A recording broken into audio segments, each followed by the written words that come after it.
Hello everyone, I'm Sandy Andrew, your host of the Universal Learning Series radio show, where we discover the spiritual and scientific universe. Welcome.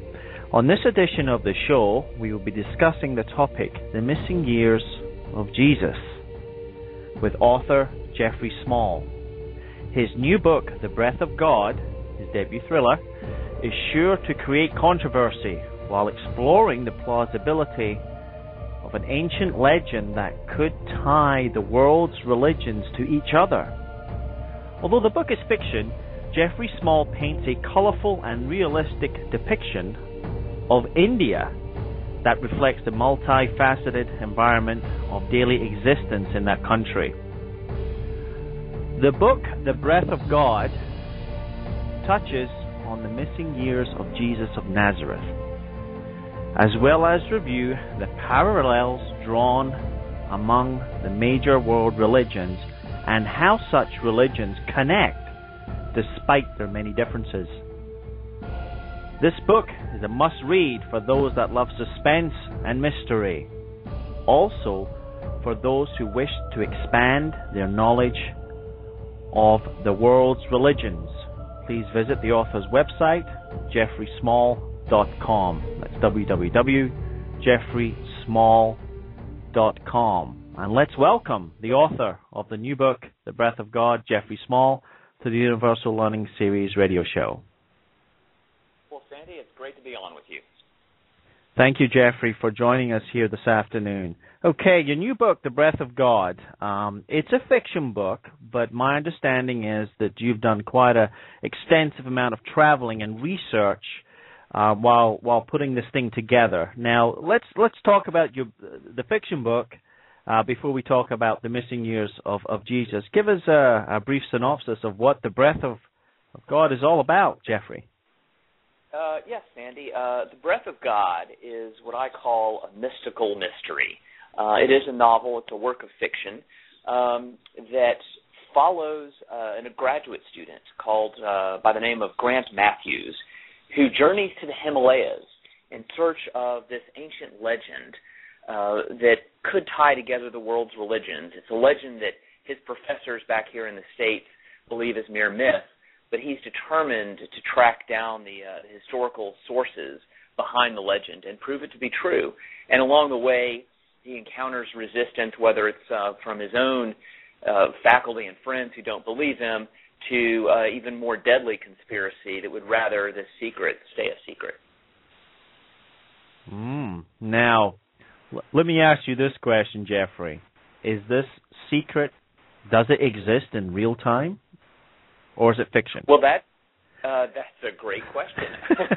And it's one as a novel, I don't really say whether or not this mystery, which you've alluded to before, is really one of the great mysteries of the New Testament. And that's, what was Jesus of Nazareth doing for the majority of his life?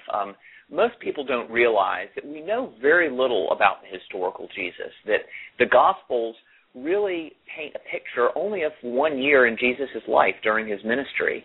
And while we have a brief mention when he's 12 years old and he appears at the temple, there's nothing until he begins his ministry around the age of 29 or 30. The Bible is silent on those years. And so there is, though, this legend that Jesus left his homeland of Palestine and traveled east with a merchant caravan. And there's a great deal of historical research behind that legend, and it's something that the novel picks up on and asks that question that fiction can do of what if? What if that legend were true? Jeffrey, I've heard of this before, the legends of Jesus traveling to India and learning the art of yoga and some other things. What has your research led you to believe at this point? Well, the research behind this is really interesting. When I was growing up in the Christian church, kind of a lifelong Episcopalian here in the United States, I had never heard this legend before, really until right before I began the novel, when I first heard it and decided to explore it more. But in my travels through India, the legend was very well known there. And during my research, what I encountered was there was a Russian journalist by the name of Nicholas Notovich who in the late 1800s was traveling through northern India, and he discovered in a remote Himalayan monastery supposed proof that documented Jesus' travels through that country, and where he created quite a stir even then during his teens and 20s, and enough so that people documented the travels of this unusual young man. And so Notovich, this Russian journalist, in 1894 publishes his findings, and he's immediately condemned by the academic authorities of his day, and the whole story kind of disappears. Okay. What do you think, according to legend, that Jesus was doing in India? How long was he there? What did he study? What did he achieve? What did he do? Do we know? Well, that's a great question. The only evidence we really have of this is the book that Notovich wrote in 1894, and he wrote it in French, called The Unknown Life of Jesus of Nazareth. And we don't know a whole lot, but what we do know is that he supposedly connected with a merchant caravan. And if you can imagine back 2,000 years ago, you had the spice route that really linked all of the ancient world, and it would have been a regular route that would have been traveled by merchants that would have taken him from Palestine. It went all the way down into Egypt, but he would have taken it eastward through India into kind of the northern parts of the country. And in those days, he would have encountered both yogis as well as Buddhist practitioners. The Buddha lived about 500 years before Jesus, and during Jesus' day, Buddhism was quite widely practiced in India at that time. So if he really did make this trek, he would have encountered teachings in both of those traditions, and it's part of the what-if that the novel raises of, what are some of the lessons that he may have learned. And scholars for a number of years have noticed a remarkable similarity between the Buddha's teachings 500 years before Jesus and Jesus' own parables and teachings himself. And so that's one of those what-if questions is, what if these similarities came from an actual influence? That is very interesting. I'll tell you something here, Jeffrey, that this may put a dark twist to the conversation, but it's what I read years ago. It must have been 20 years ago. It's a book called The Zarkon Principle, and it was a series of stories on different people. One was on Hitler, one was on Jesus of Nazareth, prominent figures throughout the history of humanity. And one of the things that it spoke about regarding Jesus of Nazareth, that my memory works, that he went to India and he studied the art of yoga and all these other things, and they were questioning whether he really died on the cross, which I was finding really, absurd at first. But as the more I read into this segment of this book, I wondered, okay, well, I guess they're putting this out there for discussion and thought. They said that he was able to slow his heart rate down so slow that it appeared that he was dead on the cross because he was only up there, a day maybe, and then when he was pierced on the side and so on and so forth, and then he reappeared and he was alive, and then he went away. So that's where I got some of my knowledge on him going to India. About 20 years ago I read this thing. So have you ever heard anything like that he did not die on the cross, that he was indeed alive when he brought him down? You heard anything like that? It's funny because there are so many legends that came up around Jesus in the couple centuries after his death, and that was one. So there's actually two separate legends about Jesus traveling through India. There's the one that I deal with my novel, that's these missing years in the Bible, and what I've tried to make my novel as realistic as possible in that it really doesn't. It raises some thought-provoking and, for some people, very disturbing questions about Jesus, but nothing is actually contradictory to anything that's in the Bible. The legend that you're referring to is actually is another legend that circulates through India, that he actually, after doing what you said, after not actually dying on the cross, he goes back to India and is actually buried there in later years. And so, there's all sorts of these potential legends that go around. Now, whether who knows? We can't go back in time 2,000 years, and we'll never really know what happened. Sure. And that's why these scholars, the New Testament scholars, get in these hot debates over the historical Jesus of who this man really was, because we have so little evidence, and the evidence that we do have is often contradictory with each other. And so we're having to make these decisions. And one of the fun things about my novel is that it is a work of fiction. So I can ask what if. I can have it rooted in history, but play with it in order to raise these questions. It's not meant to be a history book. It's meant to entertain, but also to maybe ask people to open their minds a little bit and learn something along the way as they're having fun with it. Yeah, absolutely, Jeffrey, and well done to you for embarking on this path. It is ludicrous for any human being on earth to have a hot-headed debate, fistfight, or even go to war over historical religion, because you simply don't know the concrete facts, do you? I mean, we don't. We don't, and yet we see wars, we see intolerance, we see persecution today, and we've seen it throughout millennia, based on religion, and particularly the idea of, well, my particular belief is the only correct one. My scripture comes from the Word of God, yours does not. Only my people are saved, yours are condemned. And we see that mentality. Once you start taking that mentality, it really devalues the other person, such that we don't care what happens to them, which I find ironic because one of the universal teachings across all of religions is that sense of loving the fellow humankind, of loving thy neighbor as thyself, which often gets attributed to Jesus. But Jesus is really quoting Old Testament scripture when he comes up with the golden rule, and it's that same exact teaching that's present in all of our religions. And yet at the same time, we see religion being used for the opposite. And so part of what I'm hoping to do with this novel is to engage in this dialogue, this East meets West, of what on the surface seem like very different religious traditions, to ask what can we learn from each other? How can we maybe enlighten our own beliefs and our own traditions through exposure to some other ideas?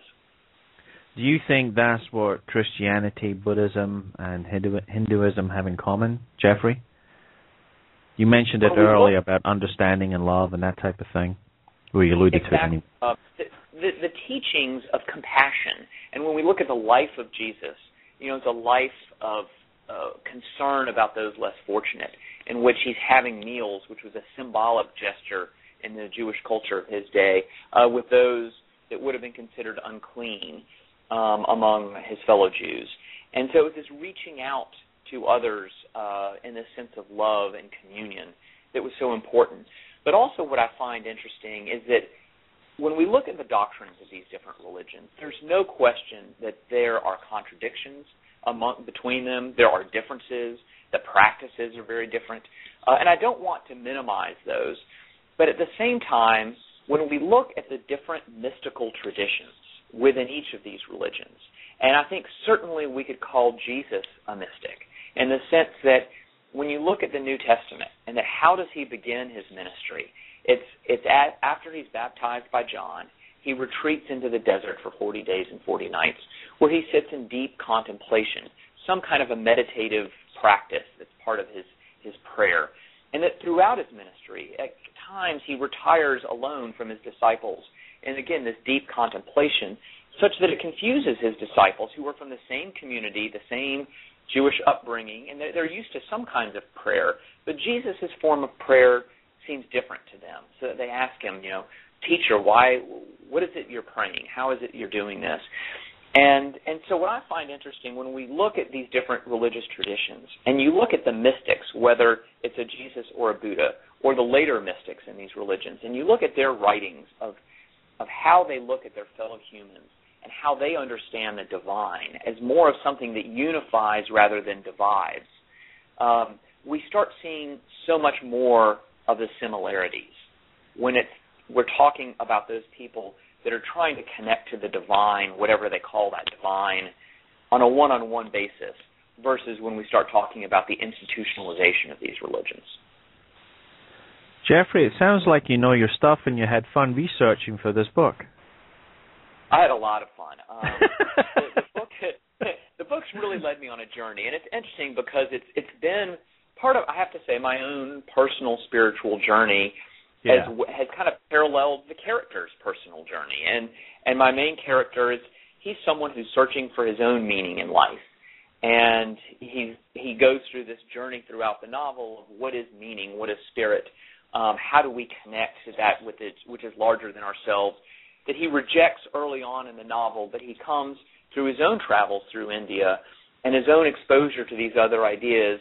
He's able to open his mind in some interesting new directions. And it kind of parallels my own personal process in that when I started this, I've not always been a writer. I was working in the business world for about 10 or 11 years before I started the book, and was fortunate to see a lot of personal and professional success at a young age. And then I started asking that, what's it all about question, and that I'm successful, but do I feel that I've achieved significance? And what is that difference between success and significance? And to me, success is very inwardly, it's all about me. What can I do? What can I accumulate? Whereas significance is more about connecting with others. And through my writing, I'm hoping that I'm able to connect with others, to share some of the journey that I've been on, a journey that began with an intense research phase. I read over 50 books as background research for the novel, and then I spent a month myself traveling through India and through Bhutan in the Himalayas as part of that process. Jeffrey, what was that like traveling through India yourself? India is such a fascinating country, and when we look at today's economic times and we see how the power of the internet has really made this world, as Thomas Friedman says, flat, and that the commerce today, whether it's something being outsourced to India, being produced in China, that our world is so much more interconnected in ways that it never was before. And so for me, trying to understand these connections and understand these countries that are the two largest in the world today and the fastest growing. And India is such a mysterious place. And I've had the fortune of traveling throughout the world. I've been to Africa. I've been to South America. But India is so different from our daily experience here in the U.S.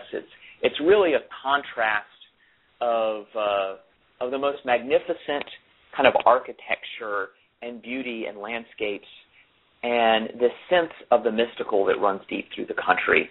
Colorful people, wonderful food. But then on the other side, and I try to accurately portray both sides of this through the eyes of different characters, is you have some of the most abject poverty I've ever seen anywhere in the world. Just heartbreaking stuff. Young children of 4 and 5 years old, barely clothed, literally picking through garbage strewn about the street and eating from that kind of stuff. So it's these huge contrasts, but it's one of the oldest cultures, kind of surviving cultures in the world. Hinduism is considered by many to be the oldest surviving religion in the world, and so just that sense of history and the mysticism through the country is something that is hard to experience in the U.S., which has only been around for 250 years. There was a very interesting discussion on India on a recent television show, and it still airs, called Ancient Aliens. I don't know if you've ever seen this. It's on the History Channel. And they were talking about, India kept coming up a lot, Jeffrey, in the conversation, and they were talking about Samaritan text, some ancient text that supposedly was handed down through some source that stated that there was over, I think it was tens of thousands of humanoid life forms in the Milky Way galaxy. And so India really is at the heart and center of many things, never mind Hinduism and Jesus of Nazareth. So it's not surprising to me that it has a certain mystical feel to you when you go there. I would love to go there myself one day. That is fascinating. I have not seen that show, but I will check it out. One of the other things about India that's so welcoming with the religion is we were talking earlier about too often in religion and within fundamental strains we see this, my religion is right, yours is wrong. One of the interesting things I find with Hinduism is it has much more of a universal approach.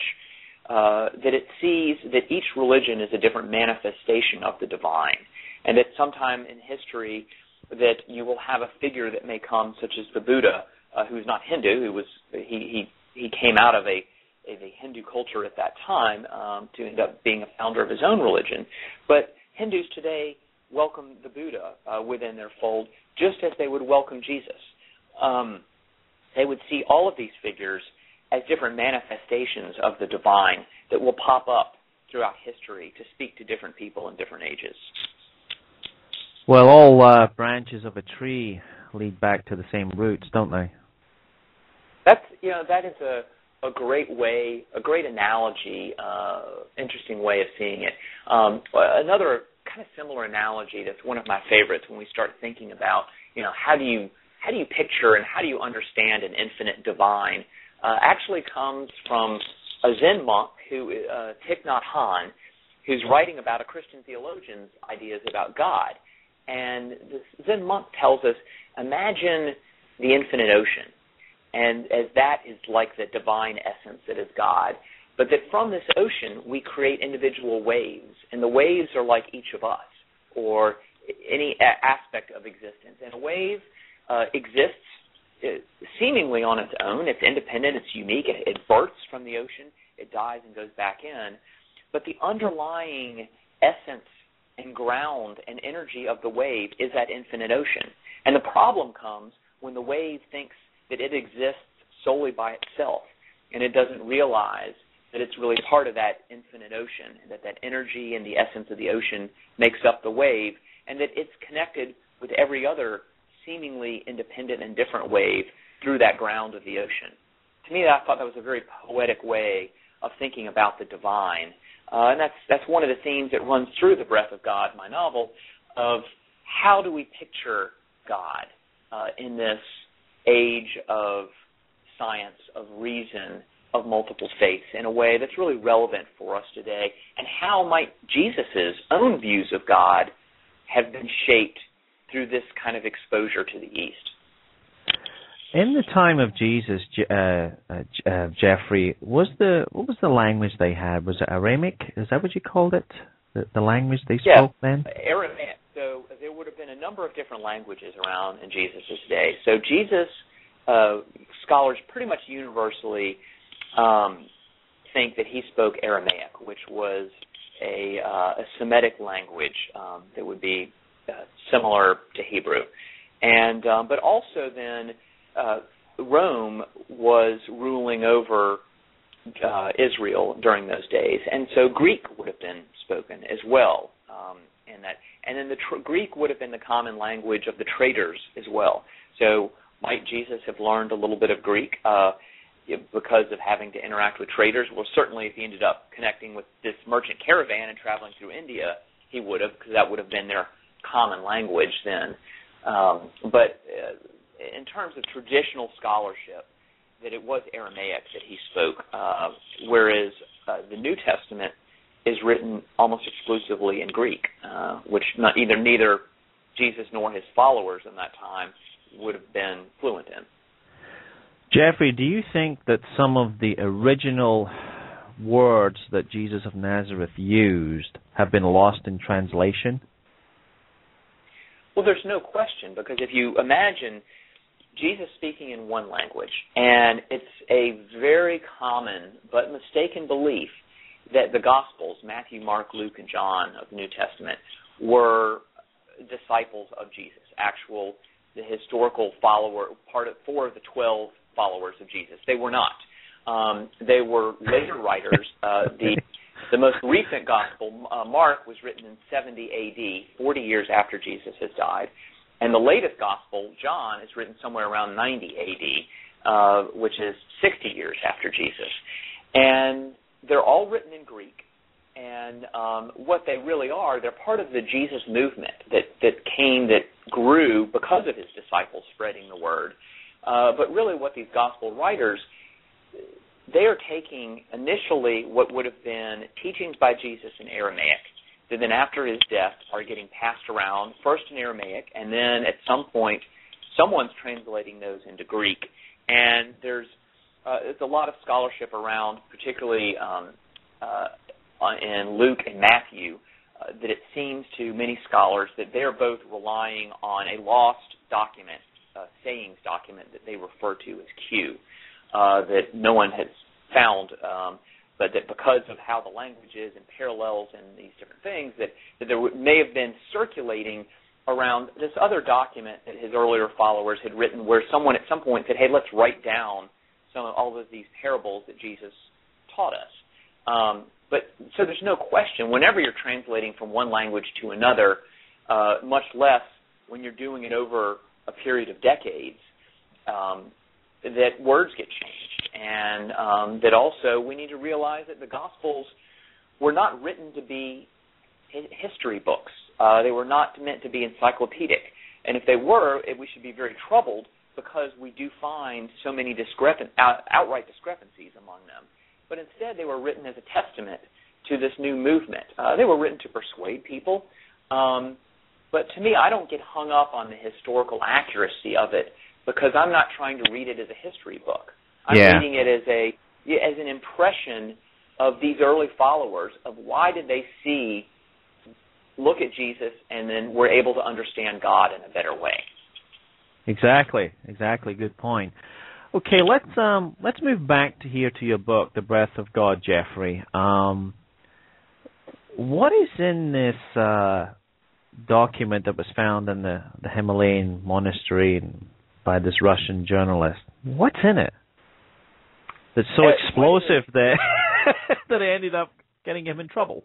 So, well, I think it's interesting, because for some people, as I've talked about this research with people, I get two very different reactions. From some people that are knowledgeable, that are into yoga, that are knowledgeable, or Zen, and they're into Eastern practices. They're like, well, what's the big deal? So Jesus traveled to India and studied yoga and meditation and learned new ways of thinking about God. I think that's kind of cool. Then I talked to some of my more traditional Christian friends who it's almost like you see the hair stand up on the back.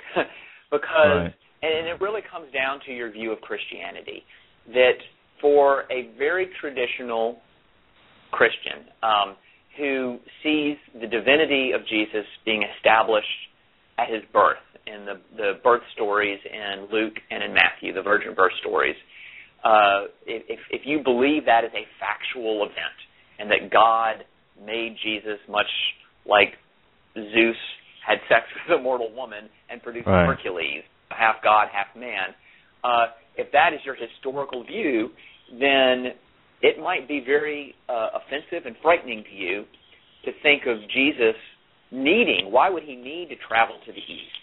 Why would he need to be influenced by other religions if he was truly the biological Son of God? And, would God not have just come through himself in order to come up with the teachings versus being influenced by these other religions? So that sense is what is, I think, frightening to some people, and maybe those that have called my book controversial will be controversial to those types. And certainly within the novel, as I mentioned earlier, there is a conspiracy to try to keep these ancient texts from coming to light, so that it will not shake the faith of those who like their current view of Jesus as they were taught in Sunday school when they were growing up. I think one of the problems in the world today, Jeffrey, is that we don't discuss things enough on a diplomatic, sane level. There's no harm in discussing something that's not been proven to be fact. And the clear facts of the matter are that no religious belief on the face of this earth, past or present, has ever been proven to be the supreme truth of the universe. So we're dealing with beliefs here, not facts. And there's no reason to get bent out of shape just discussing a belief, because your belief is not fact, regardless of what it is. Christianity, Islam, Jewish faith, it's not. It's not. And to some people that's offensive, but it is what it is. What seems to be so logical and reasonable when you say that, there are so many people in this world that take the opposite view, that are so determined that their religion is fact, that they're willing to kill people for it, or they're willing to die themselves, for that fact that they want to believe. It's interesting. I have you may remind me, there is a quote in my novel from my main character, the protagonist, Grant Matthews, the graduate student who's journeying in the Himalayas tracking down this mystery. He says, sometimes it is easier to believe than to question. Yeah. And it's almost a shortcut just to say, you know what, I don't want to be troubled to ask questions or to be upset because you might have some different information. I'm just going to believe my simple little belief here and not expand my mind, anything else. And anything that may come in, whether it's a scientific fact or whether it's another religion that has a different view, I'm not going to listen to, because I only want to believe. I don't want to question. And if we all went down that road, that would be a very sad state of our world, I think. You know, Jeffrey, when you turn your head from the Earth's surface and you swing it towards the sky and you start looking at the stars, the Milky Way galaxy, and all the other galaxies out there in this universe of ours, it becomes very clear that we belong to something far more than we can only begin to comprehend, and we can't figure it out, so we tend to melt down and retract into our little shell here in planet Earth, and then debate within our little shell of what we know. But I would certainly, encourage those folks who have a hard time looking at other things and like the content of your book, which I think is fascinating, to swing their head out and look at the universe and see, and that is 100% fact. There is no debate what's out there. And it's absolutely fantastic to think that we belong somewhere within this massive universe, and to think that our so-called beliefs are the supreme truth is very naive. But with that being said, there's absolutely no doubt that people like Jesus of Nazareth, the Buddha, Prophet Muhammad, did have a major effect on humanity. And if you look at a lot of the core of what they talked about was love, God, the universe, that type of thing. So not much difference when you actually boil it down to the core of their message, Jeffrey. And there's not, and we too often lose focus of the core of the messages of these figures, and instead it's the later, I hate to use the word baggage, but sometimes that's what it is, that developed around these men and then the religions that came to be institutionalized, and the different voices that come afterwards. Not saying that that we shouldn't pay attention at times to the different voices, but that sometimes we lose those original words and those original teachings of these men, which were not about going and killing our neighbor, but of reaching out to our neighbor and embracing them. And your point about the cosmos, to me, really strikes home. I've always been someone, ever since I was a young kid, that was fascinated with physics, with the universe, with astronomy. And the more you study and you really, as you said, step back from the earth, you realize that humanity is not the center of the universe. We are not the center of creation, that we're actually rather insignificant, that Homo sapiens have only been around for somewhere around 200,000 years, yet the universe itself is 13.7 billion years old. And to me, when you look at the age in which the Bible was written, there was the physics at that time, defined by Ptolemy, was that the earth was the center of the universe, and that the sun and the planets each revolved around the earth, and that there was this sphere of stars that wasn't light years away, but it was literally just a sphere that then surrounded that rotated around us. So there was that belief then, as these books are being written, that we were the center of all creation. But modern physics and biology tell us very differently. We're part of something vastly larger than we are.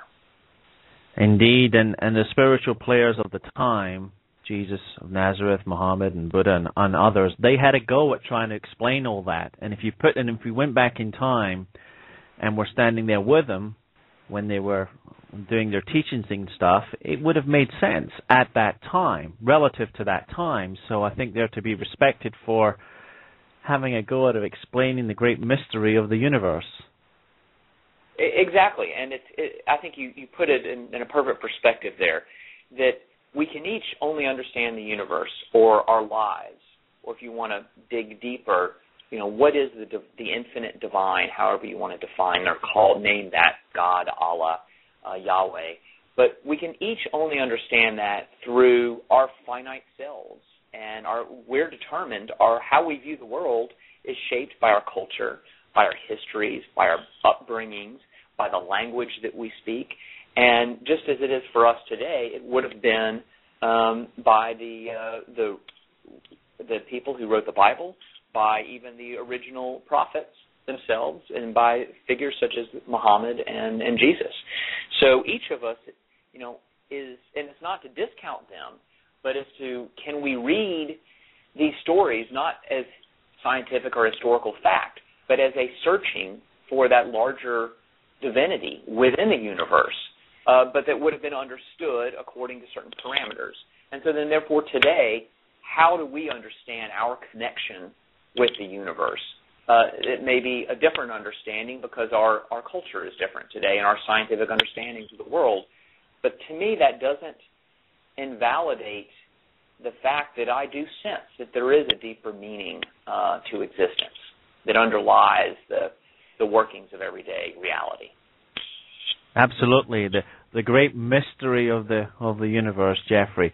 Okay, your Breath of God book sounds really fascinating, and I am not going to ask you the question. I've been tempted to do this right from the start. What happens at the end? But that's the worst question you can ask an author, so I'm not going to ask what happens at the end, and don't you dare respond to that, and we'll move on.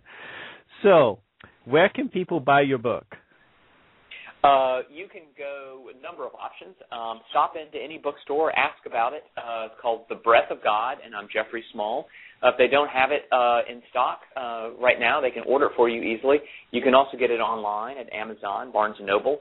You can, if you want some more information about the novel and also just a direct links to places that you can buy it, you can go to my website, which is jeffreysmall.com, and I spell Jeffrey, Jeffrey, Small, SMALL, one word, .com, and there's direct links. There's even a link on that if you want an autographed copy. I've got a bookstore that's selling autographed copies that I've been signing. You can do that too. And I've got reading group questions online and even pictures from my travels through India and Bhutan. So each of the scenes in the book is actually a real place that I've documented with the pictures on the website too. Cool. Well, where's your next appearance, Jeffrey? Well, do you have one lined up? I'm in Boston right now. I'm getting ready to head to New York. I'm giving a talk tomorrow morning, Sunday morning, at St. Bart's Episcopal Church on Park Avenue at 10 a.m. And then on Monday, I will be giving a talk and a book signing that's entitled Rethinking God in the 21st Century. And that's going to be at the Bishop Desmond Tutu Center in Chelsea, in Manhattan, at 7 o'clock on Monday. Wow. Awesome. Good. Okay, Jeffrey, well, thanks for coming on to the show today to discuss your book, The Breath of God. Best of luck with it. Well, Sandy, thank you so much for having me. All right, Jeffrey. Thank you. Bye-bye. Bye. That was Jeffrey Small, author of the book, The Breath of God. Looks great. A link to Jeffrey's website is on the main page of the Universal Learning Series website and will be on the 2011 show archive page as well. A link to Amazon.com for Jeffrey's book, The Breath of God, is also on the Universal Learning Series website. Thank you for listening today. Have a great day.